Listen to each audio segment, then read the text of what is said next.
Creative expression moment ডটারে সকলকে স্বাগত। এবারের গন্তব্য পুনে, মহারাষ্ট্র। মেয়ের 7ম জন্মদিন পালন এবার পুনেতে, অগাস্ট 2023।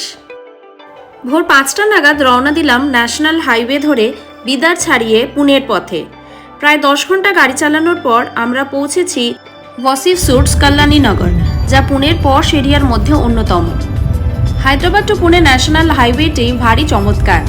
আমাদের পোষ্য সিঞ্জো সঙ্গে থাকায় আমাদের এমনই হোটেল চুজ করতে হয় যেখানে তাদেরকে অ্যালাউ করবে। ন্যাশনাল হাইওয়ের পর পুনেতে ঢোকার অনুভূতিটা ছিল অন্যরকম। সরু রাস্তা, গাড়িগুলো যেন ট্রাফিক লাইটকে উপেক্ষা করার জন্য সর্বদা প্রস্তুত। খুবই ইতস্তত বোধ হচ্ছিল, কারণ হায়দ্রাবাদের রাস্তায়